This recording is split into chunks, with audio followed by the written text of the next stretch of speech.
ako, kumusta ako kalaban? Yun nga, natakot nga ako nung wala ko. Matakot ka talaga. Natakot ako. Pero game naman akong bumawi next time. Pero kampi pa tayo eh. Pero magkakampi tayo nun eh. So, the next dance-off naman. Kaya nung next dance-off namin, yung magkakampi na kami, alam ko na eh. Sabi ko, Coach, gigil pa to si Sofia. At ako medyo disappointed pa sa nangyari. Yung first 2-8s, bigay natin sa kanya. Pasabugin natin.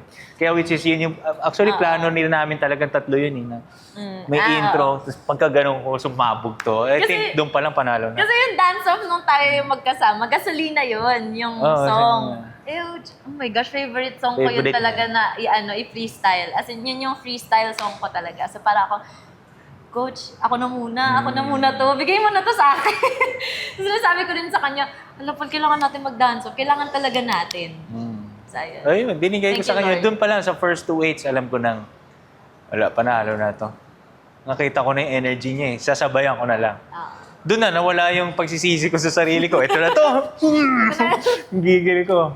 So, yun, na-enjoy naman namin. Sana may chance pa na magka-dance off. Malay mo, this round, di ba? Mangigigil ako, ganyan-ganyan ako dyan.